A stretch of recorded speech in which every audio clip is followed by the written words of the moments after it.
Shut up and sit down. All right, everybody, we're back with another episode of the Bowhunter Chronicles podcast. This is episode 90, one recorded at our apartment in Indianapolis at the ATA show with Troy Fowler at the Ranch Ferry. And, Troy, he may be kind of eccentric and excitable on his YouTube channel, but he's got a lot of great information about heavy arrows. And that's what we're going to be talking about today, heavy arrows. And it just seems to work. We're going to definitely try it out. After recording this episode, I listened to one of the last episodes with the Knock On podcast with Aaron Snyder and John Dudley.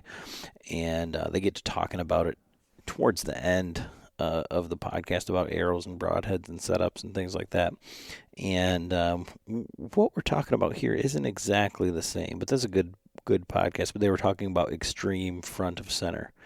And I really had to take that into consideration. So, Troy gets into it in the podcast and breaks down everything, but we're not really talking about extreme front of center. Now, some of his setups are quite extreme. But basically what he's talking about is somewhere around the neighborhood of 20% FOC with 650 grain arrow and single bevel broadhead being the standard for the Ashby system of arrow building, I guess.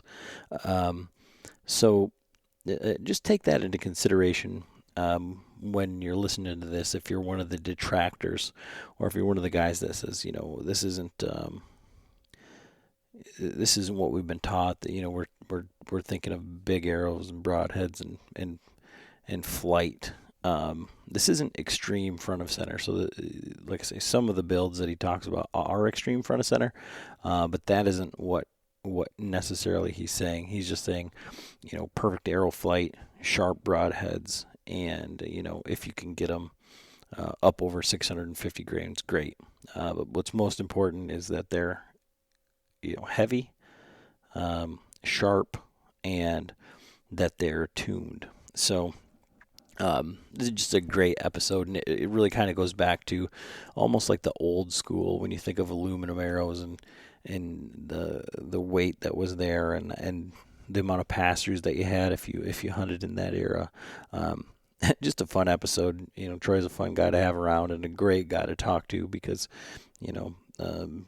Frank said it on the podcast a few times, but like when you talk to the pig man, you got to have fun, be yourself, and kill shit. And that's exactly what Troy does. And he just loves to talk about this stuff. It's a great episode. So I think you're really going to enjoy it.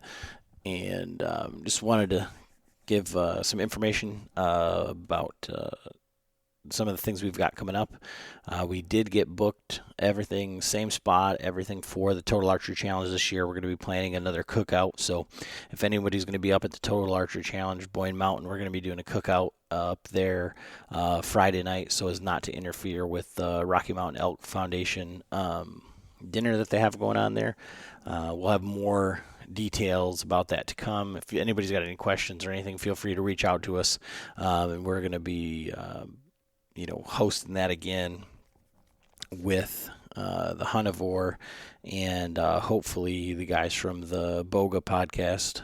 Jared is another Michigan guy, and I think they're going to be up there, and we're going to try and get as many people up there as we possibly can to hang out and meet up with any of you guys that listen and follow along. And we just want to say thank you to everybody that does follow along, comes up there, and our Patreons. We just gave away our Patreon giveaway at the beginning of this month, last week or so, and that stuff's getting shipped out. So Chris, that's coming your way. We had our first female Patreon sign up, Naomi, another Michigan hunter that follows along, and she won one of our giveaways last summer, and I don't know what's drawn her to the podcast, but we do certainly appreciate it. And for those of you that don't know what Patreon is, it's just kind of like a crowdfunding thing where it's a monthly auto draft donation to the podcast that helps us with the hosting and doing things like having the cookout and things like that, going to the ATA show. But right now, what we're doing with any of the money that we get is we're putting it back into quarterly giveaways. And I've got some real exciting things coming up for giveaways here for the second and third quarters. That I'm still working on this one. But if you listen to our last podcast, Jason Simkowiak with his bow hunting course. So he's got an online course that he gives. It's a video series that he adds to continually, and it's like hundreds of hours of videos that aren't on YouTube, and showing how he breaks down topography, where he hunts, how he hunts, all of his tips and tricks and everything like that. So we're going to give away one of his courses. I talked to him earlier this week, and we're going to get that as part of our giveaway. And I still have some other things in the works that I think you guys are really going to be excited about, but I can't say them just yet. But for our Patreons, we do. Everybody that signs up for Patreon and follows along, I've got, they go into a drawing every quarter, and we draw our winner for that. You can check that out at patreon.com/Bowhunter Chronicles podcast. And for those Patreons, I put things in a private Facebook group, and we're working on our streaming and everything like that. And I've just been streaming from my phone to the Facebook group. So while we were at ATA, we were kind of showing off some of the products down there, and they were following along with the podcast. So they may have caught some of this podcast and the next one coming up with Matt Garris from Out on a Limb. That's going to be coming up here real soon. But those were streaming live from the ATA show. So just some of the other things that we do for our Patrons. But if that's not for you guys, that's just something that we really do appreciate. But if you're not here, you're just checking out the Ranch Fairy, you're just checking out this, please do this. All we would ask is that you tell somebody else about the podcast. So if you took something away from this podcast or one of the other podcasts, just let them, tell somebody else. We just want to reach as many people as we possibly can. And you can follow along with us on Instagram, Facebook, and our YouTube. I got a bunch more videos that are coming out here very shortly on that, as well as we're going to be doing an arrow build on there with paper tuning and everything like that, just like Troy outlines in this podcast. So with no further ado, enjoy the episode, and thank you so much for listening. Enjoy.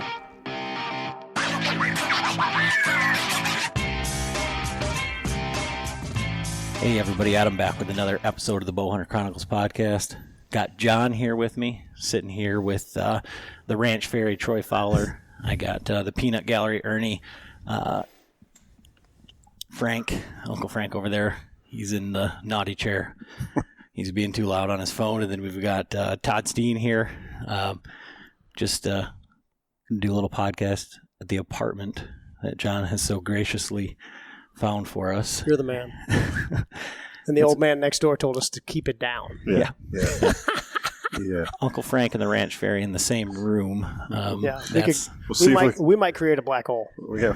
See if we can make it through the first night without getting kicked out. Yeah, that'd be good. So, I'm going to talk a lot about broadheads and arrows, kind of on the next level. So, when John and I went on our elk hunt, we talked about trying to do some heavy arrow setups and fixed blades and things like that. And John may be on the right path, but he's shooting such a ridiculous setup that it's not for everybody with 80 pounds and, shooting bullet holes with 600 grain arrows or whatever. And then in walks the Ranch Fairy, and he says, your 440 grain arrows are not heavy, and your fixed blade broadheads are not exactly what you're looking for. And to get that perspective, I wanted to talk with Troy. He has a lot of information, quite a bit of history, data, everything to kind of go along with, what he he so eloquently and eccentrically puts out there on YouTube. Absolutely. But tell us a little bit about yourself, Troy, and kind of like where this all comes from and what the hell is a ranch fairy? Oh, that's pretty easy, actually. So I started my channel. Well, we'll start with the ranch fairy. So we have a ranch in South Texas, and I'm the ranch manager. And I've been calling myself a ranch fairy for 10 years because my wife's the eldest of 10 kids, and there's 38 nieces and nephews. And when, the coffee pot doesn't work, or the scooter breaks, or there's a fence down, or whatever, they call somebody, and they call the ranch fairy. And I just started saying, just kind of being a jackass, right? Okay, fine. Don't call me. Call the ranch fairy if you want magical crap to happen. So that kind of moved forward into my channel, and I have absolutely fallen in love with trying to kill big feral hogs with a bow and arrow. And they're dinosaurs. Compared to average animals, they just will eat your gear. And I just kept failing when I got the big ones in front of me. And big on our place is over 200. And I have a scale. So any clown out there who wants to say he shot a 300-pounder, I just want to get a scale because that's a humongous, humongous animal. Right. Just think about how big you are at 220 pounds or whatever and add 80 pounds to that. Anyway, at one time I was about 30% effective on boars over 200. I shot enough of them and hung enough of them that I started to see them and say, okay, that's not big, that's not big, that's not big, here comes big. And through that process, I said, well, I've got every broadhead on the planet. I've shot 7 different mechanicals. I've shot full metal jackets. I've shot everything but what Dr. Ashby does. And this is 5 or 6 years ago. There was no information on why I wasn't I'm shooting 17 yards at a deer feeder. Okay, I got no excuses. I'm hitting them okay. I'm getting 12 or 14 inches of penetration on the big ones. You shoot the little 100-pounders all day, and you blow right through them. That's no big deal. But it's like hunting trophy whitetails. This became my thing. And I said, well, if what I'm doing is not really working, what the hell have I got to lose trying something crazy?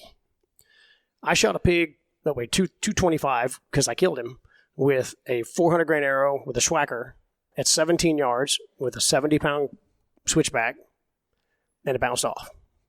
For all practical purposes, right in the freaking shoulder. I mean, it was right where it's supposed to be, lower 1/3, right on the crease. It hit and just stopped, and the pig turned, and it flew out. And I said, fine, I'm done. So I had been reading the Ashby stuff, start to snort the freaking medicine, and I built a 670-grain arrow. I took the grizzly, I ground it down to what he said, which was he took him from 1 3/16 to 1 inch wide.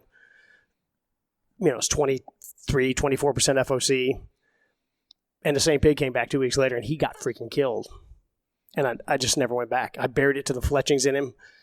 I look out the window of the tent blind, and I see dust. There was no tracking necessary. He went 60 yards. I walked over there, and he was down. And the only reason I know it's the same animal because I have cameras on him and stuff. And I said, okay, well, that wasn't my normal experience on the big stuff. I killed a few with regular arrows, don't get me wrong, and I flat murdered some with mechanicals. Some, when things went really right, it was amazing. I will not say this, and that's not true. We had paint can splotches on trees and just fantastic, right? And then the next 2 would be, right, nothing. What is that? So I started saying, well, if this is working for me, I'm gonna start punching this out as an arrow effectiveness strategy. And then the ranch fairy piece, when I looked on Google, there's no ranch fairy. And of course, bow hunting is for tough guys and tight t-shirts, big pipes, got the 80-pound draw weight, freaking muscled up, flat brim. No flat brim here. Right. And I said, I'm going with it. You either climb Google by being awesome, which I knew I wasn't going to be that awesome because I'm going down a scientific path, or you're unique. Nobody forgets it. So it was a good business decision. And I live in Austin, and I'm a maniac. And so talk to us a little bit about what is, so for those people that don't know, who is Dr. Ashby, and what does he say about arrows or whatever, and then how does that translate into my heavy arrow for elk setup at 450 grains, 442 grains versus that's a skeet load at 70 pounds or whatever. Yep. How does it translate? What are we talking about here when we say a heavy arrow? 650. 650. That's the beginning of it. So, Dr. Ashby did a 27-year study on only studying arrow effectiveness. He shot mostly stick bows because that's what he hunted with, but he didn't study bows. He didn't say this bow combined with this system. All he studied was impact. What happens at impact? He killed 2 rhinos with a bow. He shot one at 7 feet. That would take some balls. Absolutely. And numerous Asiatic buffaloes and stuff. And he was a professional hunter. And Frank's over there. Yeah, Frank's got the balls. Yeah, and so we got questions coming in too. So he was actually commissioned by the Natal Game Board to study arrow effectiveness because most of Africa was closed in the 70s and 80s to bow hunting. People did it. I might go to jail that you don't want to be in, but it wasn't an open deal. So he was like the cutting edge of exploration for this. And for over 27 years, he studied everything. This is pre-carbon. FOC didn't really exist. Like there was no way to do that. There was no components to jack your FOC up. He was shooting 900 gram woodies with JB weld in them, whatever he could do to get more mass. And that corresponded to a 27-year study with massive charts and data on what is effective. And his final analysis is it's got to be flying. There's a few things that people overlook. It's got to be flying perfect. It's got to shoot bullet holes. It's got to. You got to start there. Structural integrity is the next thing. If it collapses, bends, breaks, you're dead. And then from there, it works down to angle of attack of the broadhead, type of bevel, and all that stuff. So if Dr. Ashby was sitting here, he would say 650 plus grains, perfect flight, single bevel. That was the highest percentage setup in all situations when he was testing. 1,039 recorded shots. I mean, it's no database. There's nothing there. In 27 years. So it's pretty solid. We have just formed a new foundation where I'm a board member of the Ashby Bowhunting Foundation. If you want to check our website out, it's ashbybowhunting.org. And you'll be hearing more about us soon. We just got put together. So when you're going to build this new arrow, so let's say for all intents and purposes, maybe just for this podcast, we'll coin it the fairy dust. Okay. You're going to snort the fairy dust? You're going to snort the fairy dust. And you want to build this arrow. We kind of talked about this on the walk over here, and it's something that John, he's the tuning, technical paper tuning guy. Yep. How do you start that process? So let's say that I have a 70-pound bow with a 29-inch, 30-inch draw length. Yep. Where do I start? And what happens for that tuning? Because you said you don't do any bow tuning. So what happens if my bow is not tuned, or how do I know if it's not tuned? And then where do we build I'll just this? tell you what I've seen. I'm not a bow tech by any stretch of the imagination. I've got guys at the shop who handle that for me. I just don't do it. So I tell this to 9,000 people a day, it seems like. I would buy 2 300s and 2 250s. Spine. Arrows. Cut to length. Stock inserts. Ethics Archery just came out with a Branch Ferry test pack. And it's got 200, 225, 250, 275, and 300 grain field points. I would shoot each individual field point through paper and see what flies the best. You'll be amazed. Often 2 of them do. I've seen guys shoot 200 grain points and 300s and they shoot bullet holes. I can't explain that. It doesn't make any sense. But you as the human are a part of the equation. You can't run your bow through a hooter shooter and then go shoot it. It won't tune. And you can't shoot my bow. He can't shoot my bow and paper. You can't bear shaft it probably won't bear shaft for you. So what you're trying to find is this hand load where X spine plus X point weight is for you magic. That's the best way I've been able to find to do it. When I get emails in and people say nothing changes, it always goes left. That's a bow. That's the bow. Something's out of whack. They said, I've moved the rest, everything. And it always goes the same direction. So something's wrong with the bow. Or they're gripping the piss out of it. Yeah. I'm not with them. It's hard to do this on the email, and you probably... Absolutely. It's super hard to tune a bow with people like that. But when they're all over the place, One rips right, one rips left, and then all of a sudden, one just bullet hole. Believe it. I mean, just believe it and accept reality. Because what you're trying to get is a perfect launch. And I'm 50, so I'm pre-carbon. I'm old compared to most of the young bucks that I get to talk to. I shot aluminums with a bow I had a 10-yard pin, 22-19, bare razor head. Guess what happened? Nothing stopped. We never left arrows in animals. We used to drive around in a neighborhood that I will not name and shoot deer that were, it might have been a little dark. And we didn't never expect to leave an arrow in an animal. I mean, we'd shoot them and we'd go pick our arrow up and go find the deer. That was my experience in the old days, and I was shooting 600 whatever grain. I made money. So I got whatever arrows I could get, but they were massive. 150 grain broadhead, like a regular razor head was 145. Zwickies, you had to put an insert in. They were 200. So it evolves forward. I went lighter, and then I'm looking back on that. I wouldn't shoot 200 feet per second with my compound when I was a kid. They just weren't efficient. Round wheels that big. Right. Nylon,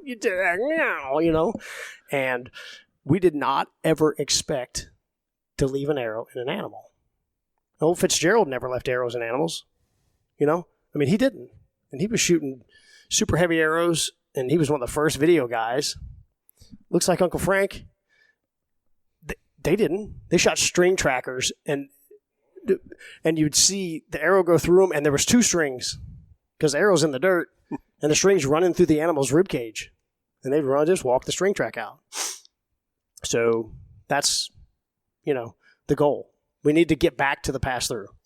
And so where does, with, here being at the ATA show, everybody wants to sell you everything. Everything's the newest. Everything's the fastest. Everything's the best.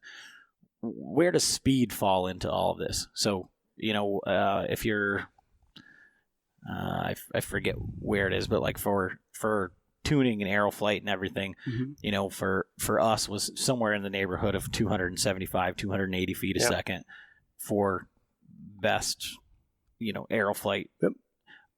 How when I'm building this arrow and I get it, so it doesn't matter. So if I have a 500 grain arrow and that's the one, the 200 grain, and it shoots a bullet hole. Sure. Do I need to go up? Is that enough? And what about speed? How does speed factor in? How does it change? Does it even come into the equation? The more I do this, the less it's not a factor. I'm shooting 760 grains and 28% right now. I'm shooting a 300 grain tough head on the front of a 250 Rampage out of a 65-pound Expedition. I don't know how fast it goes. I could probably outrun it. But when it hits stuff, I just continue to be amazed. The old days, we didn't think about that. Back when we started, I wouldn't have thought about it, but now I've come back around and I just go, bong, and it just keeps pushing. Plus the broadheads are massively efficient. So there's a little bit too much focus on that. You can open your pin gaps up, and guess what? 50 yards is still 50 yards. If it arches a little more, the math hasn't changed. I need to get Big Mike to do this. So Big Mike Tanaka is one of my subscribers who's just helped me massively. He's the wizard. The man seems to know everything. He shot 100 yards through his chrono. So he shot it at launch, and he shot it at 100, and he shoots 83 and 31 inches. So anybody who's worried about speed, beat that guy, right? That's not fair being able to pull 30, 31. It's just fantastic because the draw cycle is so much longer. You get so much more velocity. He showed me the chart, and a 450 grain arrow out of an 83-pound bow lost 40 feet per second in 100 yards. So everybody's measuring their kinetic energy, which is, don't want to talk about that, at launch, at muzzle velocity, okay, for gun guys. What the hell's it going to do when your elk's 62 yards out there? Mm-hmm. It's not fast enough to kill a rabbit. Nobody talks about that. He shot a 1,000 grainer and lost 10 feet per second. A 1,083 grain arrow lost 10 feet per second. Now the launch speed's slower, but at impact it was still moving. Right, it's carrying speed. It was carrying speed. carrying this momentum, all that. But what kind of pin gap did he have at that point? I mean, he has tapes out to like 130 for his bow. Right, he's the wizard. But he could still hit it. I mean, he still had enough window. He did. You just start your pins at 35 or 40. Roll them out. Yeah, if I was elk hunting, I wouldn't even put a 20-yard pin on there. So you're moving your sight window up. He just changes the tape and launches it out there. He does his stuff all the time. That clearance had to been real. Right, because that's, I mean, like my setup right now, I'm shooting, it's 80 pounds, 80, 81, 31-inch draw. Yep. And my arrow right now is like 560. It's not quite 600. Yep. But, and my sight tape, I can run it out to, it's over probably 130. Yeah, sure. But, I mean, not that I'm going to shoot at anything 130 or 100, but I just enjoy shooting that far. It's super fun. It's fun to watch it just. Yeah, well, that's like, I try to shoot every day. And so, I mean, when you're shooting 20 yards, you get bored. 30 yards, you get bored. Yep. 40. Yep. I mean, you go back out to 100. Like at my house, I'm standing on the edge of the road shooting up my hill, and it's 109. But then when you walk up to 50 or 40, now you're punching. Yeah, it just looks like you're standing on it. Right. Yeah, sure. I agree with that. I agree with that theory. I mean, unless you're going live. Yeah. John put one over the hill. Yeah. Yeah. You got to adjust your tape. He got a little excited. Yeah. That's awesome. Yeah, guys, let's go live. Watch this. I'm like, I hope I don't put it over the hill. Over the hill. Yeah, you got to adjust your sight, Yeah, well, it was adjusted. I just jerked it off. It happens. That's a great way to put it.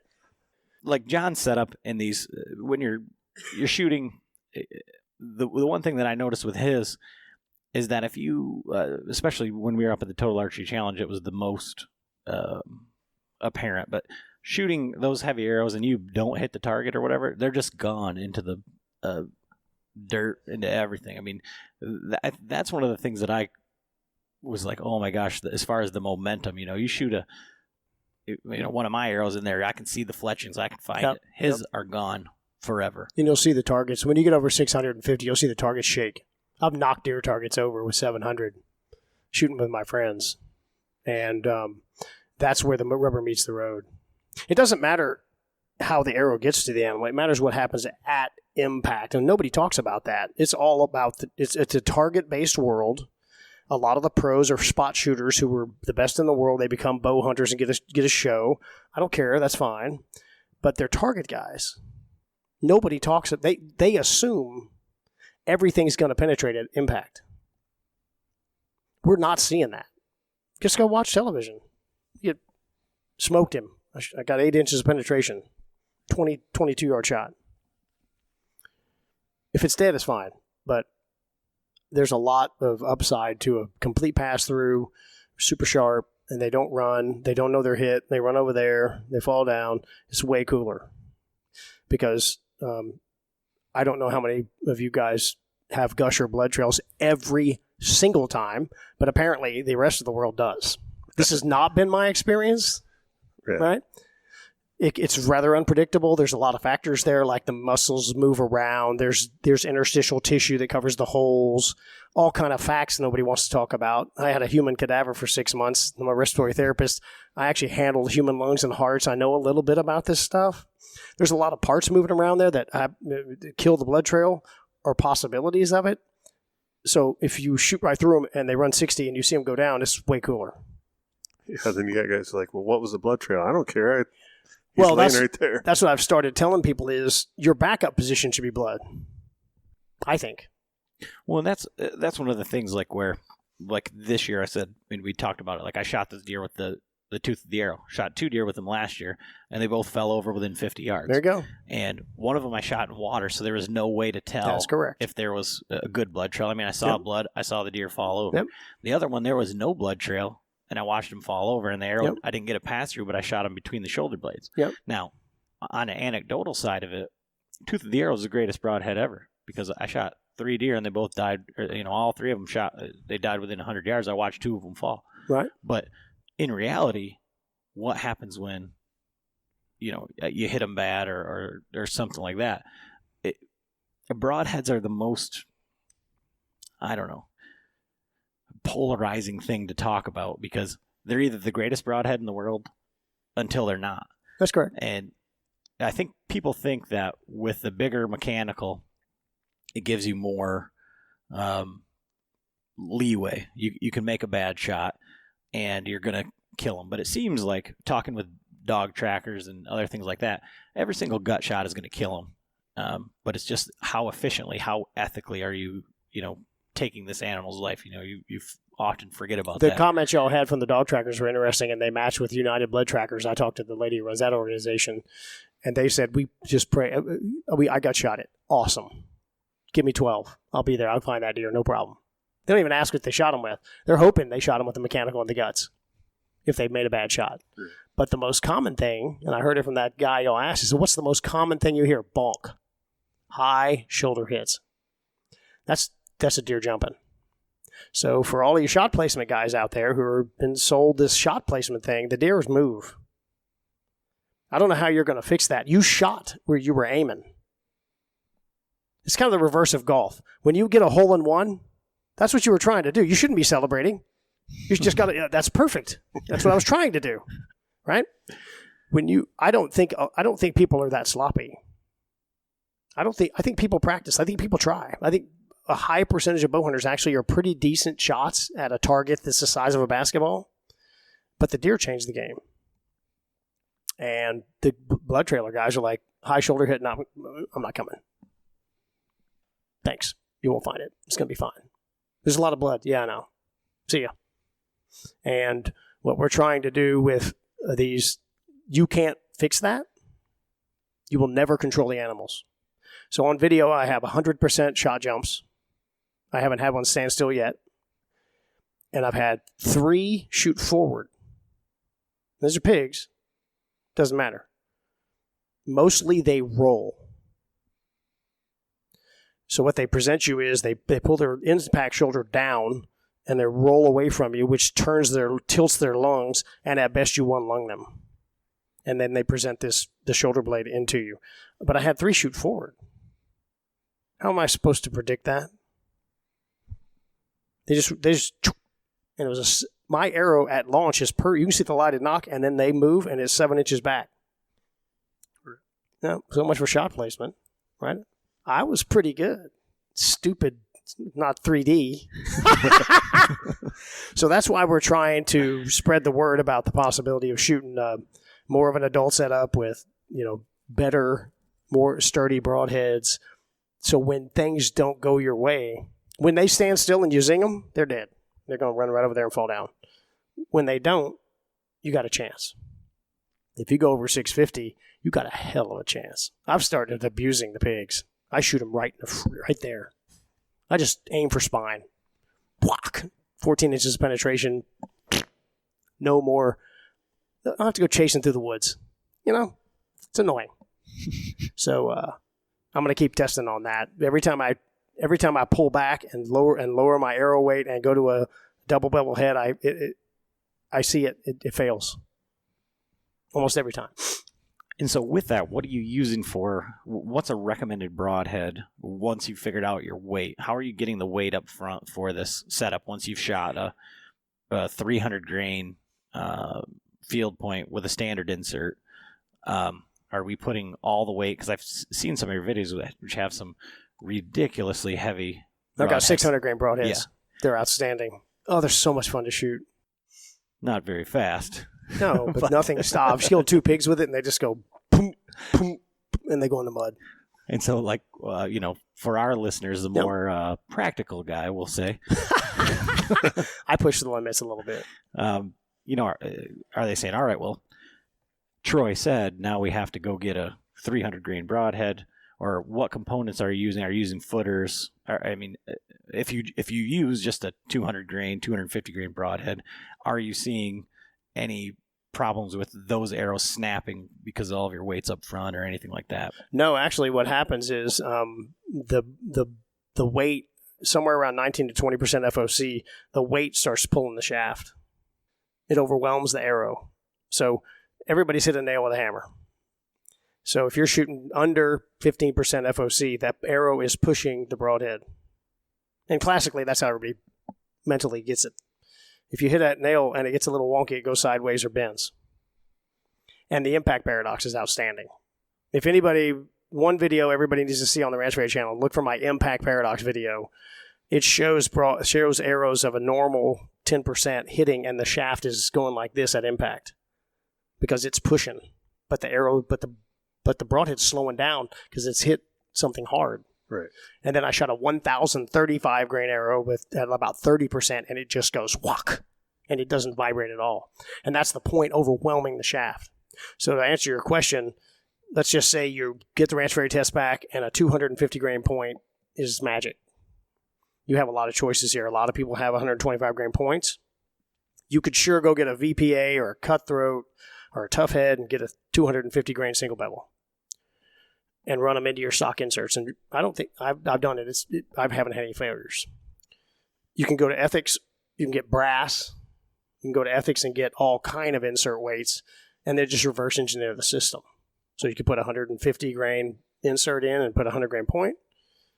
It's the world's your oyster from there. They got cuttable inserts. You can really hyper tune them, and then you get that. The goal is to get your FOC over 20%. I don't really care what your total arrow weight is. And then that point starts overwhelming the shaft and pulls it through the air, and the whole shaft becomes fletching. The arrow flight's unbelievable. My groups just suck down. Well, it's real funny that you say that, because how many arrows did I break at the Total Archery Challenge last year? Oh. Yeah. Most of them. Well, and like we were saying on the walk over here, it's like everybody's the greatest shot in the world when you're trying to shoot at a basketball, but you're afraid of the front shoulder. Yep. Well, I broke half a dozen, 10 arrows or something. They were tough shots, but most of my arrows broke from whipping. The knock end broke from hitting a tree. Yeah. Or you hit a tree. Well, you hit the target. I hit the target. Hit the target, then the tail whipped proves my and hit point. the tree. Yeah. Yeah, and so when you're saying that, I'm going, well, that happened to me about 50 times last year. No, think about this. So you've just proven impact paradox. Drop a mechanical in front of that. Have it hit and deploy erratically. So it hits, this blade opens because it's going in an angle. This blade's still shut because it's not open. This one slams open. It goes like this, and it goes like that. You can't see it. It happens so fast. That's why you have these wounds this long. Those mechanicals hit, and they rotate on a radius, and they go around a curve, and they really kind of boomerang in. There's no other explanation. The hide doesn't stretch that far. So you've proven it. So the knock breaks are real common. That's an impact paradox issue. You don't see it, or you're used to it. That shaft hits, and it's wobbling like a metronome. That's going to happen on animals. Well, guess what? It's going to hit the tissues. It's all resistance. And we're not seeing that with the 20% plus stuff. The paradox goes down. So in your testing and kind of what you're doing with FOC, total arrow weights, are you testing total arrow weights with mechanicals as well? Not anymore. Okay. But in the beginning, or in the data from Ashby or he broke everything. So they were completely waste of time. You're shooting buffaloes. Okay. Nobody responsible would go buffalo hunting with a freaking mechanical. You're talking about a 7 or 8 inches of penetration through the chest wall, plus 3/4 inch thick ribs that are spacings about this wide. I can't wait to shoot mechanicals at them when we get over there. It's going to be fantastic. I'm going to have blades blowing off. We're not going to probably do much with it. We're actually going to try to see. We're not going to try to destroy the broadhead world. We're still going to try to find the best thing, and we'll probably snap a few off. And there's no reason to keep doing it. So then, as far as broadheads go, when you're talking about the best consumer-friendly, all of the different things. So what are you looking for in a broadhead? Because we talked about, what did you say, angle of attack? Sure. And everybody wants, that's the key to your mechanicals, right? Is you have a larger cutting diameter. Sure. That's, absolutely. That's and when they work, it's great. Everybody. So when you're seeing single bevel that's wider, or what is the best, or what should you look for in a broadhead going that route. So I look for steel, I look for the metal, whatever, the blades to be greater than .06. That's my first thing I look at. We're seeing some in the testing, we're seeing some of this tissue stretch and seeing the holes open up on two blades with thicker steel. It's really weird. I didn't think that would correlate, but like the old Zwickies aren't very thick. They're relatively thin, and the Bear Razorhead's not real thick, and they're more of a slit. But when you get a fatter blade, I don't know what that is.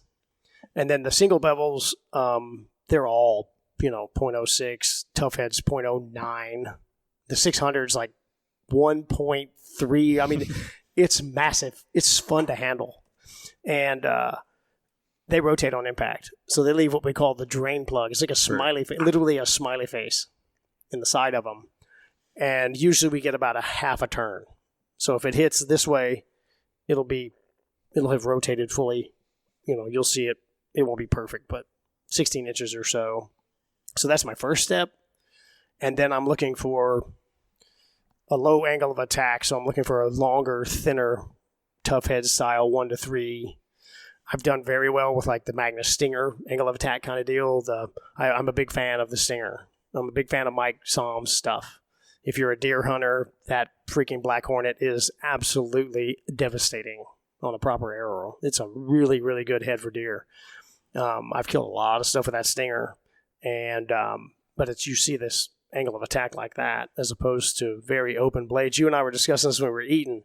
So what I think happens, I'm going to cut the shoulder blade. I'm going to cut the rib cage off of a pig and shoot through it and try to test this for blade integrity. Just one side of a rib cage. I could shoot it 20 times. I could just move around it like a target, but the ribs will be there in the hair.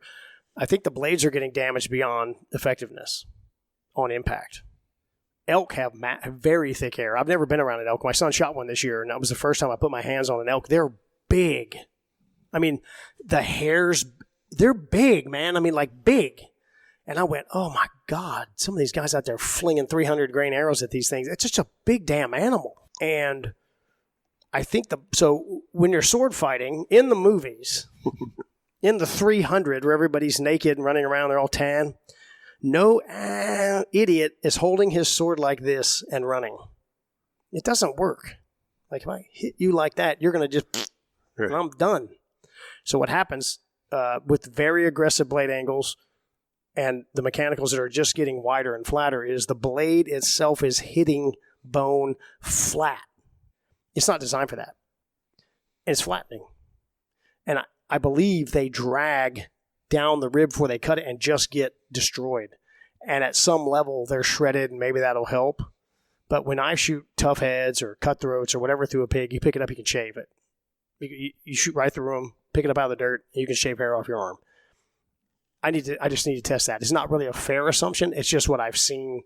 You said your toothy arrow was not really bashing them. It was shredded.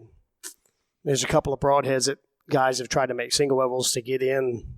The price point's in the 60s on good single bevels, so somebody tried to carve in under that and get $39, not to be named, broadheads that hit a bone, and the blades were absolutely gone. I called them, and they were pissed off at me for reporting this, and I sent them a picture, and I said, not appropriate. If you're going to come out with a single bevel broadhead, it better be able to, that everybody says it's bone smashing broadhead. It better be able to do that. Kind of figure. I've got a picture of one that's just absolutely destroyed. Not acceptable. Do we know if that happened before or after? I don't. But it scares me to think that at impact, the broadhead was flattened and destroyed. And at my background, pulmonary tissue's pretty mobile. Arteries are semi-muscular. Your arterial system functions and reacts to your blood pressure and the way you're moving around by becoming larger and smaller as you move. I've done arterial sticks, right? You stick a needle right in here to pull blood gases out of people, so you need arterial blood, not the blue stuff, the red stuff. So you can check blood gases, see how somebody's pulmonary condition is. And the damn artery rolls. People hate you when you got to re-stick them. And don't let me do it to you, because I'm not practiced. But it sits right here in between your ligament, and it looks like it's sitting still, and you'll go in and you'll see it just roll out of the way. and you got to back out and say, sorry, again. Well, this could happen if the blades are damaged at impact in the first 4 to 6 inches. Let's say we got a decent-sized Iowa whitetail. That's nothing. 4 to 6 inches of stuff and winter hair, and it enters the chest wall into the thoracic cavity, and all the arteries move around it. All you have is a dull hole in lungs. Not acceptable. Not if you want to get a deer. If you want to go green hunting, yeah. Just shoot them and let them run off and keep shooting them. That's pretty irresponsible. But You just miss them a couple times. yeah, right. Frank. Or get some paintballs. Get one of them big deals and shoot them with paintballs. But it's a problem. One of the things that, you talked about the rotation with the single bevels. How does that fall into play as far as any sort of tuning or fletching? Do you have to have a fletching helical one way? If you're shooting left-handed, do you need a left hand, right hand? You just need to match the bevel to the rotation. I shoot straight veins, and then feathers can't be cured. They're either right or left. They're curved because the birds are curved, right? So even if you fletch them straight, they're going to rotate. So you need to know if you got a right wing feather, and it needs to match the bevel is the general consensus. Dr. Ashby believes if we could get it to hit absolutely no spin at all, that would help the bevels really. When they hit, they would really torque. But it's not possible to really kind of stop it. I honestly think the gyroscopic effect of the earth makes your shaft rotate in the air. Whew, getting off the grid there, bro. Well, it was funny because I was just talking to somebody, like they were asking me about the Coriolis effect? Well, that's 1,000 yards with a rifle. Right, but they were saying that, well, that's curvature of the earth and gravity, right? So they were like, does that come into play with archery? And I'm like, well, no. But then when you're saying, oh, wait a minute. Well, the atmosphere is moving. Mm-hmm. So at some level, it's going to be rotating. And that's another thing that a lot of people don't ponder. The current atmospheric pressure at sea level is 14.7 psi. You are shooting through fog all the time. Just kind of mentally understand that. And that's why if you have an arrow that's out of tune, your broadhead's going to catch the fog and it's going to take off. If we were in a vacuum, we'd be dead. Pretty straightforward. If you were in a vacuum, your arrows would never drop, and that would be kick-ass because we could shoot way out there. They wouldn't slow down either. Yeah, we could shoot out of the Yeah, spaceship. we would shoot 2 miles and kill an elk all day long, but we wouldn't be alive. It's kind of tough to breathe in a vacuum. You wouldn't have to hit them to kill them. Right, they'd be dead. Yeah, gyroscopic effect. Nobody thought that was coming up in the old podcast. Well, and like I said, that's just not something that you normally would think about when in terms of archery. I mean, maybe nope. John does. He sits there and ponders it because he's saying, yeah, in a vacuum you could shoot, yeah, because that's the way that he. I've heard people say that. I think Dudley, and I don't really follow anybody. I think Dudley did a video where he said that some of his arrows rotate left or right. I don't know if he's him or Levi. I'm not really promoting them. I don't really care, but I get a lot of questions about it. And people are like, well, they said, they shoot left veins for the ones that go left and right veins for the ones that go right. And I think those are unnoctuned arrows. I think that they are rotating to their heavy side. I think that's what that is, but I'm not a pro archer. It's total theory, but I think veins overwhelm all that. I don't think it matters. What do you think about that, Bowman? Yeah, I haven't heard that, but. Well, then Dudley didn't say it because John's watched all of his videos. No, yeah. I haven't. I've watched a lot of them, but I mean, yeah, you used to be able to get, like you're saying, left or right, the feathers and stuff. I used to shoot feathers. And the veins, now, I shoot a right helical. Sure. But, just because of, just like the rifling in a barrel of a gun, it's going to be more stable. I shoot a little bit of helical as well. I don't shoot offset or anything. I don't think any of it matters. I've shot straight. I shoot veins. I shoot Q2 I Fusion 1.75s, the little tiny ones, and shoot 600 grains up front. They fly fine. But that's bare shaft. Not every arrow noctuned. Every arrow marked, cleared, squared. It takes me 35 minutes to make one arrow or more. I hate doing it. Oh, God, my ADD just goes off the charts. Arrow 2. Can I do something else? Go fishing? And so with broadheads, we talked about what happens with not tuned broadheads or broadheads that don't fly exactly right or that are malformed or something like that. we talked a little bit about sharpness on the way over here, and single bevel versus double bevel versus some of the interrupted ones that you were talking about. So where does that come into effect? I had referenced, whenever you listen to anything about traditional archery, those guys are talking about meticulously sharpening every single broadhead until it's scary sharp. And they say that there's not one that's come out of a package anywhere that they've correct. And you said when you have a sharper broadhead, you've seen much different results than correct the other way.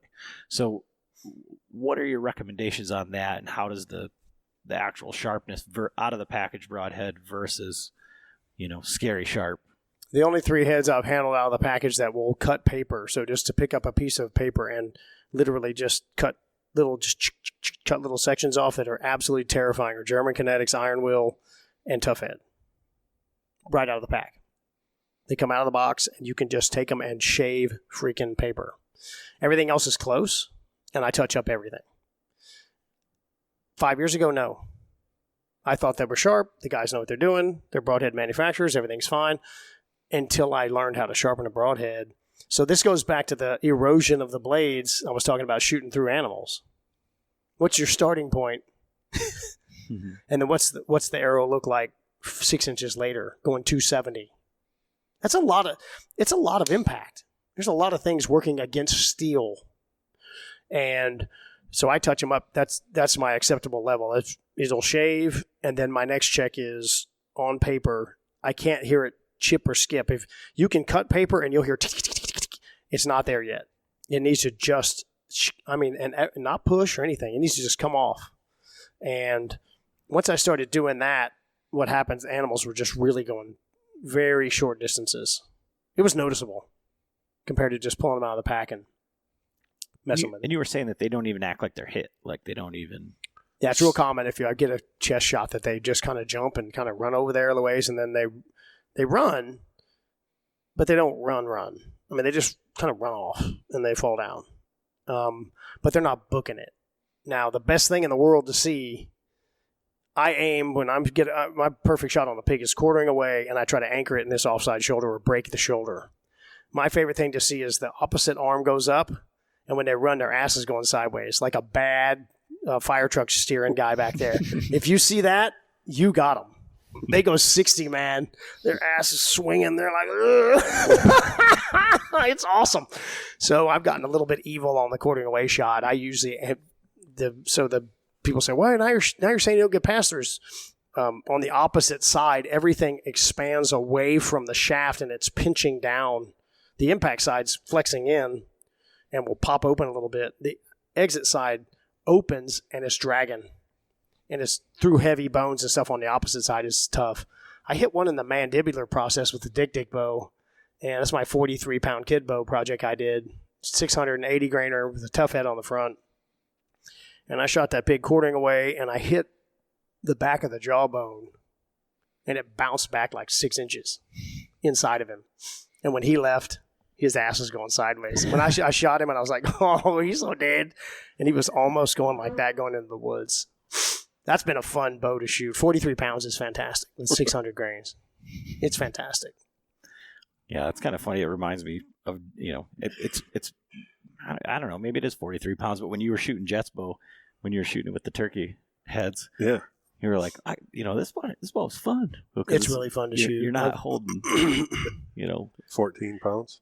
Right. My next bow will probably be 55. I won't worry about it. It just doesn't matter anymore. You get the arrow system right, it does okay. And so when we talk about, iron wheel broadheads or things like that being $150 for 3 broadheads, and then, as you go down, you work with and kind of are I don't know, promote or whatever with Magnus. Yep, I'm here with Magnus at ATA this year. And they're double bevel heads. Yep. Right? Yep. And so if single bevel's the standard, what's, Magnus, So there's 2 things going on there. It's a price point issue and there's what you're doing issue. If you're going after elk, I really think you should go up to single bevel or a one-piece double bevel, like a VPA, something that's a hammer. Excuse me. But the Magna stuff for most of the deer hunters I talk to is truly fantastic. It's a great price point. Mike does a great job. He backs them up like nobody in the industry. My first interaction with Mike on that was about 7 or 8 years ago. I shot a fence post, and I sent him a letter with the broadhead and said, I know you have a lifetime warranty, and this is ridiculous, but I shot a metal fence post. His reply was another broadhead. He didn't send a note. It's just a week later, another stinger showed up. And I've had a relationship with him forever. I'm a big fan of the buzz cut and that feature with the interruptions in the blades. I think it overcomes people who don't touch up the blades. We've had ridiculous kind of wounds, and I call it the foamer. When the people shoot them with the Hornet, those pigs have foam balls on their sides. So it's doing something extra. It's nasty. And then, you move up, you can get single bevels from Grizzly Stick. Cutthroats are about $50 for 3. And then Iron Wills are at $100. And you can just spend as much money as you want. I just got to take into effect how much money they want to spend. You can buy a Maserati if you want. Right. They sell them. What's your budget? Yeah, that's right.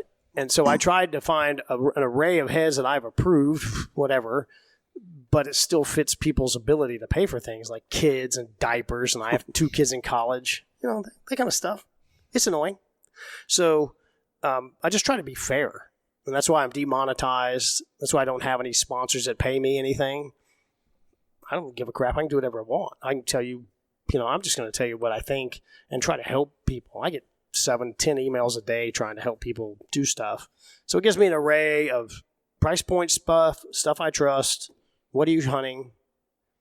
And if you're going to go to Africa or something, you should not cheapskate your arrows. Shoot a $200 bow with a decent drop away. Don't impress your friends and shoot a 650 grain arrow with real broadheads. Yeah. I've been amazed. That damn Dick bow shooting a Whisker biscuit at 43 pounds will shoot a 250 spine pierce with a 315 grain Nanook forged head on it. Darts. I can't explain it. Now, you got to hold up the arrow because it'll go down in the whiskers. Right. So you got to hold the arrow up, draw it, gently set it on the biscuit, and then shoot it. So it takes a little bit of, shenanigans. But it shoots a 250 spine arrow like a dart. And then it shoots a 400 spine gold tip with 400 grains up front like a dart. Really? Yeah. I couldn't believe that the Pierces shot that well, but I got 300s and 250s, and they just little tiny little tiny fletchings. And that Nanook is they don't make it anymore. Such a killer head. So we talked about that buzz cut a little bit while we were eating, and it's pretty interesting. You said with like the interrupter. It's an interruption, yeah. And so it's, I said it's kind of like serrated, and you said no. So can you talk a little bit about that? And because one of the questions I asked was, with the double bevels, are you even sharpening those? Are you touching those up every time? And how does it work? So can you explain a little bit about that? So you've even made your own interrupters, haven't you? I'm cutting them into my single bevels, yeah. Just experimenting with that. I can't prove that it's doing anything. I've seen it but does it have the interruptions in it, or is it the straight one? Okay. Yeah, I like the interruptions. So Mike and I I called Mike and I said, what did you try to do with the buzz cut? What's the interruptions in there? So if you look at it very closely, which I've magnified it, in between each interruption, the blade is flat, so you can still sharpen it like a traditional broadhead. It doesn't have points. Serrated knives are impossible to sharpen. They're just throwaway, right? So what he did was he cut U-shaped cuts down into the actual blade, and then there's a little, about a 1/4 inch of straight steel, and and there's 4 or 5 of them. And what I found was, I think the tissue goes in those. The stuff that kills them. I couldn't care less about hair and all that. I'm talking post-thoracic breach. So thoracic. So once you get through the rib cage, I'm seeing the damage. Some of the damage is unbelievable in the lung tissue. And it gets in there and just shreds the stuff that kills animals. It survives impact. So let's just say you blunt a bone and the flat gets ruined. Those chisels are still sharp in the curve, and they sharpen when you sharpen them. I asked Mike what he was doing with that, and he said their initial thought was they were trying to lengthen the blade but keep the profile the same. And he did it. So those interruptions are long because they're U-shaped. And I said, okay, that's great, except those 5 things can never hit a bone. And he said, I never thought about that. No bone will get in that. It will just bounce across the flat. And then once it gets into pulmonary tissue, which is the worst case, the main blade's flattened, let's just say. Those are still there to do some damage. You got like this backup plan. We've had great results. I've got a dozen of them. I sit around and whatever clown shows up with my nephews. And it's like, bring your stuff over here. Nope, that ain't going out. You're not wounding my pigs today. Here's the stinger, or here's my arrows. You can pick your poison. So I've cut some into single bevels, and my theory on that is that the rotation will wind it up, which we know they actually get in there, and the tissues wind around the head, and then the interruptions are there, and it's just going to be a much Blender. longer. I can't see it. The results are basically the same. I mean, when you hit them right and the thing is sharp, they die. It's fun. They just look nasty. So I'm going to keep doing it. They're so fun. And I mean, that's really cool. It's something that I didn't even think about. I just think oh, it's serrated or whatever. Yeah, I mean, sure. You look at the, Cold Steel makes a plastic broadhead that's I've got one. I need to break one on an Asiatic buffalo. It's going to be fun. yeah. I mean, that's I think of it That is serrated. yeah, and that's what I was going to say. That's got these slopes and tips. I see that, and I think serrated, and I would automatically. And those tips put are the going to two in the break same- off. I look at both of those in the same vein, and so for you to explain it as being much different, or Well, I come at it from a different angle because I said this earlier. I couldn't care less about getting it there. All I care about is getting it through them. I don't care. You can talk all the trash you want, getting the arrow from the freaking. You can get your orange strings that match your orange riser and make you look pretty and wear kool and get your little outfits that all match. And I don't care about any of that crap. All I am concerned about is at impact, what happens. And what I was seeing was the buzz cut feature was breaching the thoracic wall, which we discussed earlier, tears up a bunch of broadheads, especially on the stuff I shoot covered in mud. Some of them are literally, there's a solid plate of mud on the side of them. Tell me that's good for steel, right? If you were cleaning him, you would clean it off. Or use a Sawzall, they're real handy. Sawzall, a lot of them. Once it breaches the ribs, it's got to be sharp. And those little things, it's been my experience that they do very well. And so all of this is good, and you've got you have an opportunity to kind of shoot as many animals, live targets as possible. Yep. I know, like you said earlier, everybody in this room is the best shot ever. Of course, and we're good. I mean, we're not bad shots. But what happens with these single bevels and heavy arrows and all that stuff when things go wrong? So do you have data on the gut shots or, just bad hits, unfortunate events, whatever? And are we talking about the same thing as you would with a whitetail that's gut shot with a, We're not there yet. I have a database that I collected of 411 shots I collected from subscribers. I have 120 people who sent in kills, and I'm going to do a video white paper on my results. It's going to have mechanical versus fixed. It's going to have FOC and One of the things that is just jumping off the page is the high FOC rigid heads. The losses are down in single digit. My total wound loss rate for 411 shots is 83% effectiveness. And people are liars. I think it's 60. To be fair, I asked for kill shots. I wanted data on the dead ones. And then I started looking back, and the losses are what I should be asking for. Right. I want to know why. And it's what Ashby said. It's lack of penetration. It leans 75% to no penetration. is the most often lost animal. I had a guy just lose a mule deer shooting 600, 580 or something. He cut the leg off with a cutthroat. He misjudged the range by 8 yards. Anybody could do that. It's coming at him, high stress, blowing a grunt call. It's coming. Boom, turned it loose. And he said he saw something. And he said it was running kind of weird. And he went over there and the leg was on the ground. Oh, Jesus. So where I'm going with that is when I moved up, when things go wrong, I have a chance, and I've rolled a bunch of them. So I've had them bounce or drop, and they're down. I may have to, on video, not show that I had to jump them.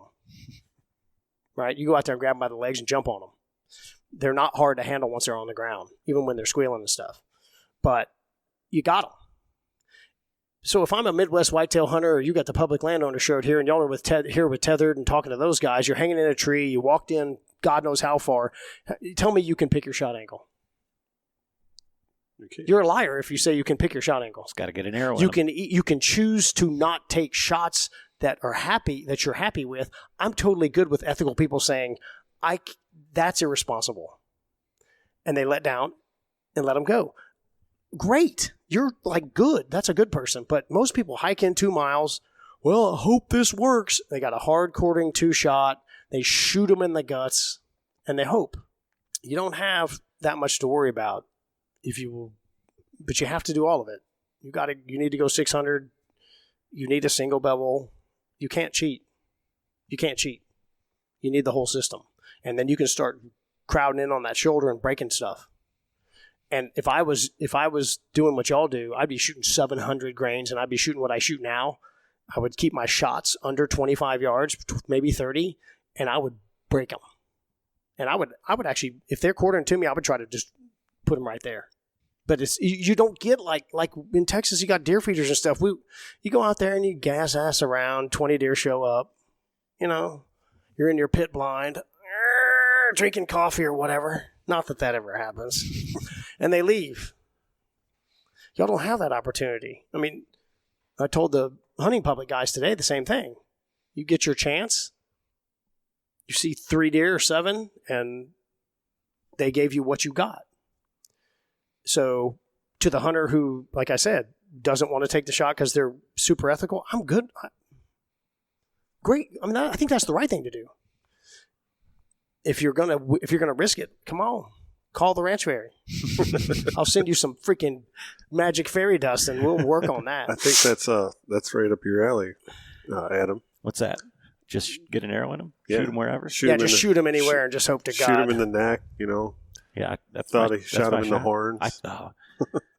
So the deer you shot, right? You've described this white-tailed deer, 150 inches, whatever, the one that you said, okay, well, I'm going to go after pigs now. Yeah.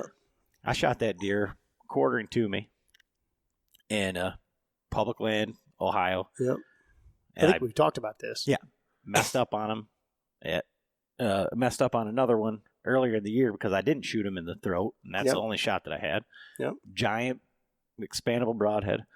Shot this deer. No, you shot him. I shot at the other one, but I waited for a broadside shot. Okay. And arrow exploded, hit a tree. Now, fast forward a month, I'm in Ohio. Same scenario, bigger deer. Biggest deer I've ever seen in my life. Shot him in the throat. Well, I thought I shot him in the throat. Hit him in the neck, going down into the cavity. Single lung shot. He turns and runs away, and I thought I torched him. No, I thought I shot him in the antler. I thought I shot him in the face because the arrow was sticking out next to his horns. His horns are sticking out this way, and my fletching is just swinging around. It went like this and turned? When I shot, he ducked a little bit. It went right here in his neck, and now the arrow's sticking out right next to his antler. Okay. And he's running away, and I'm going, I shot him in the face. Like, I shot him in the face. Yep. And we had blood everywhere for a while. Yep, and pretty then common. Nothing. Yep.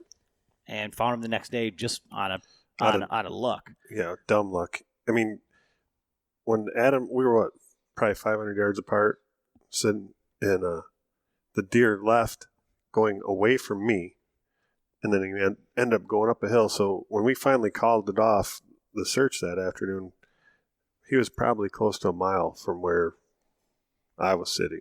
Did your arrow hit where you were aiming? It hit. Except for him jumping. Did you make a bad shot?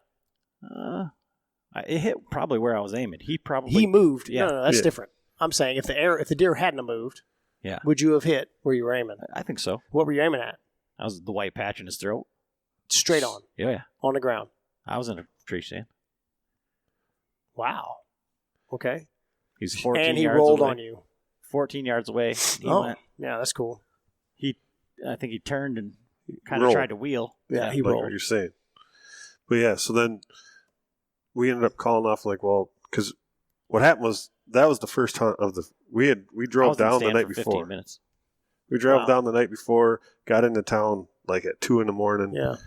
We drank a beer at the motel, got up at like 4 to go get our tags. We didn't have our tags yet. Yep. And then we're in the stand and he's in it for 15 minutes and this monster comes by. Yeah. And so then we tracked it till like 2 o'clock, 3 o'clock in the afternoon. We're like, we got to just get out of here. Next morning we came in. I'm like, all right, we'll just sit in our stands till daylight. If, you get out and start looking, whatever. Well, our listeners have heard this story before, but I'm sitting in my tree stand and there's the creek bottoms right in front of me and it's just really gnarly, thick stuff. And I end up hearing like deer coming and all of a sudden I hear they're blowing and then something's growling and shit's running. And I'm like, what the? That scared the shit out of me, honestly. Yeah, right. And then all of a sudden, like an hour or so later, I see deer coming off on the other side where the saddle is. And, and all of a sudden, they start blowing again. I'm like, well, the wind's right in my face. It's coming down through there. Coyote. And I'm like, what the hell? All of a sudden, another hour goes by. Here comes deer from the other way. They get down in there. I lose sight of them. They're blowing again. I'm like, what the hell is going on? So I'm like, well, I'm going to go back to I get down on my tree. I go back to the truck, change up some gear, and I was going to go over onto the other side find anyway. Out what's happening. Yep. And I couldn't. I was going to go across the creek down farther towards Adam.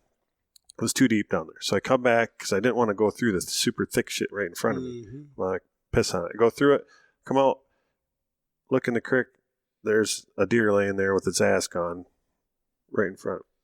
So the coyotes have been eating him. I turn around, look up, and I shot my tree. And it was 40 yards. And that was your deer. Well, I couldn't tell at first because his head was down in the sure. water. So I'm like, but I had my suspicion. So I climbed down there, and sure enough, I pulled out, and here's Adam's buck. So after all that, he shot him. We tracked him. He came back. Left. He came all the way down and died in front of my tree, and had I not been sitting there and heard the coyotes, you'd have been a mile away. we would have been looking the other way, and we probably would have never found that deer. Well, that's a good day. You got the deer, right? Yep. And then when we got it out, his broadhead was just mangled. still How inside. far did it get in? I mean, It was down inside his chest down cavity. inside the chest cavity. oh, really? Yep. So you did decent. Mhm. Because you'd have had with any, was it mechanical? Yep. It was Good for you. Big That's hard to believe. With a fixed blade, you'd have probably had the, I don't know, the same results or so. I don't know. You can't call that. Well, that was a Rage Extreme too. So Yeah, it was- that Oh, thing my went God. in and just kind of stopped. Everything was wrong. If you would have been shooting, I mean, not just. I don't know. You got a deer. Well, but I think it would have been different if you would have been shooting like your Setup fixed that blades. It out now. probably would have penetrated all the or way through. he would have just went like the one I shot last year, and he would have just walked over there and fell over. Right.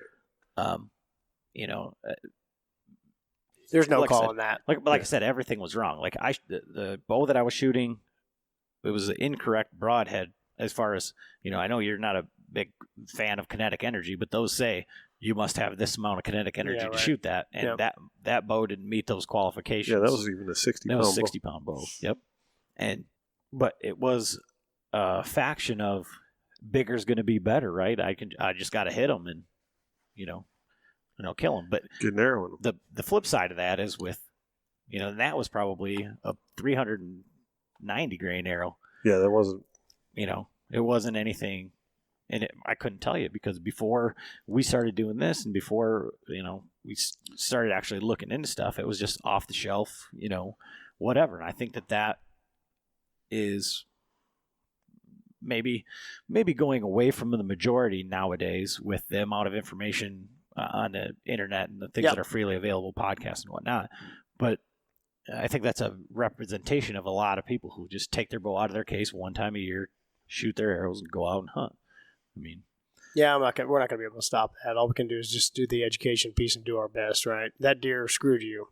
And that's probably 90% of the time. The deer alter the shot between 4 and 10 inches. I think it's it's way more common than people want to admit. If you would video every shot, you'd be amazed what they do. If you'd video every shot. And if you'll start watching pictures, when your friends send you pictures, watch how many shots are below mid-body.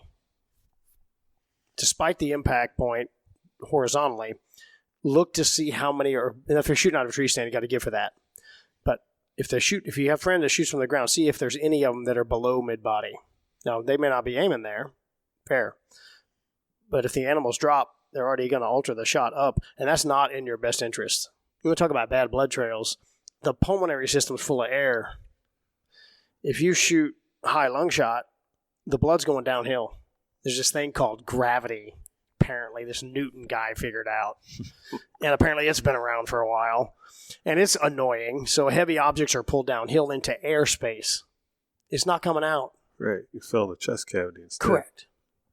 And then you have the secondary thing we talked about, all the parts moving around. People are like, well, I shot him, should have bled. No, I mean, you've got something this big below your impact point that's full of air. It's just going to fill. And they need to die. Because before that thing starts spraying, it's probably coming out their nose if it comes out of anything. So a lot of the people say, oh, I had spray all over the trees. That's not that's right. Out of the nose. They're breathing it out. Yeah, when it gets on top of the esophagus, they can actually blow past it, and then it just comes blowing out. And that's a really good thing, because it's not going to be long before the lights go out. And so, we've kept you here for well over an hour, and, with all the time that we spent earlier in the day, I don't want to keep you too much longer. What's the main point that you would say, to somebody who's maybe not happy with their setup? Maybe they keep having deer that are lost, or I think a lot of people get down on themselves. I mean, I know that I've done it. I had a year where everything was a bad shot and everything went wrong. Yep. What would be the one takeaway that you would have from this podcast, or kind of like what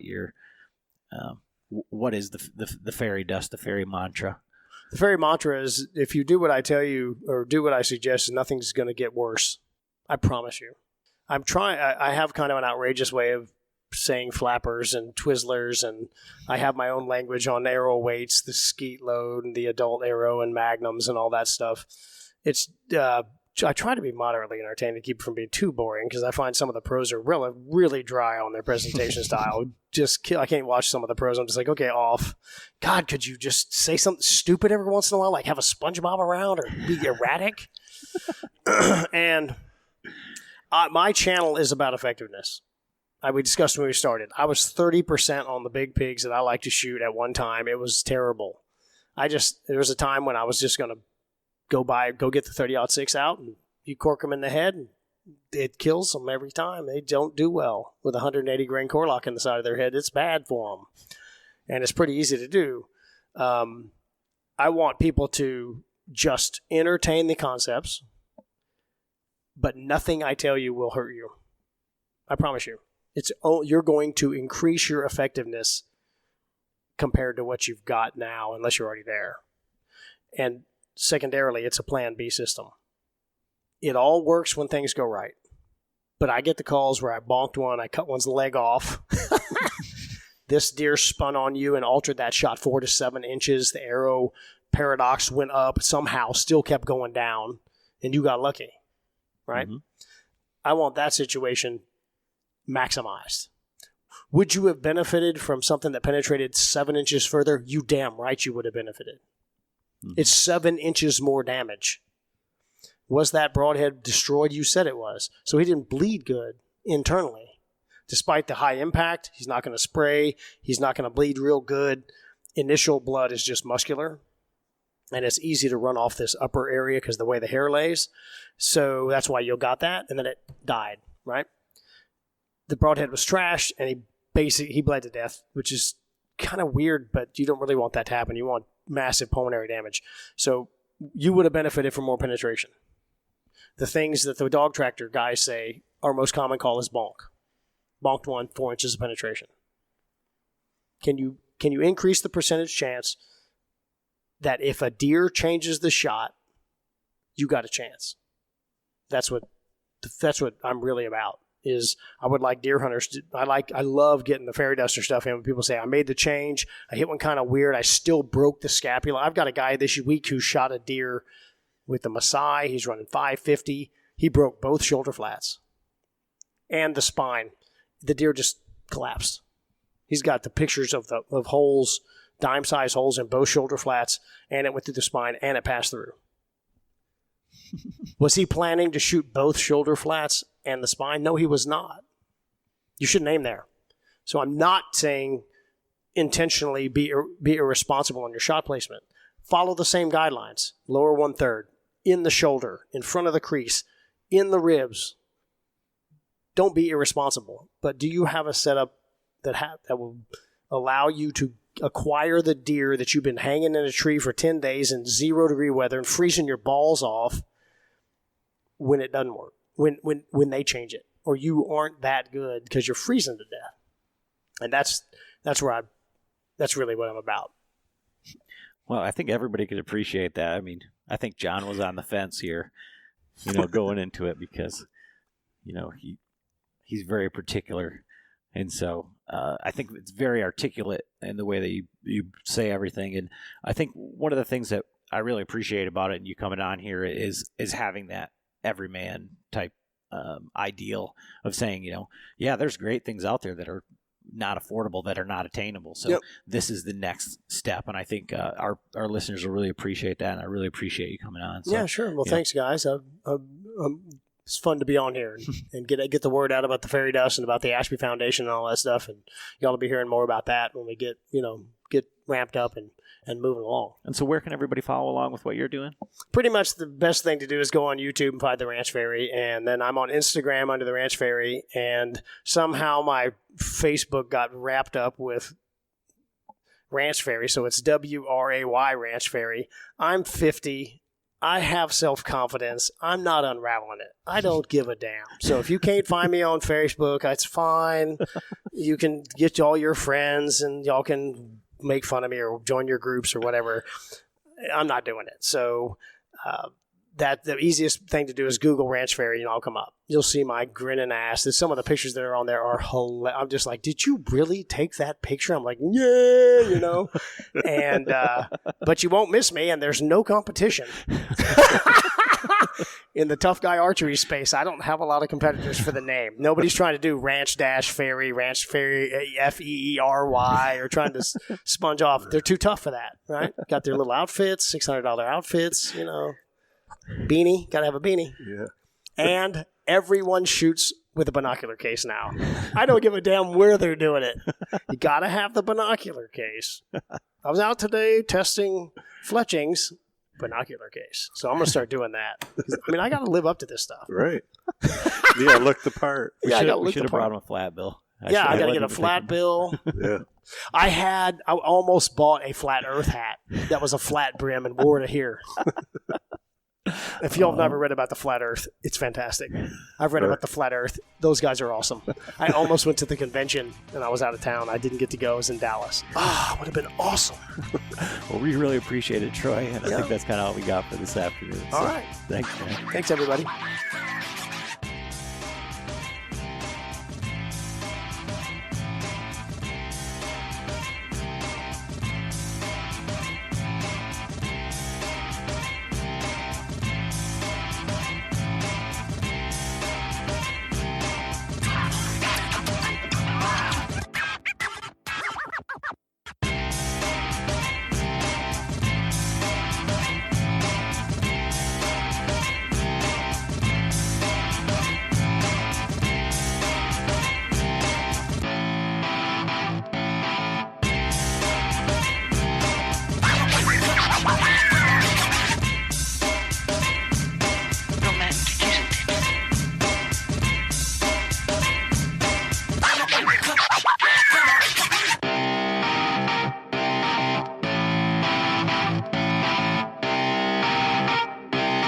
Shut up and sit down.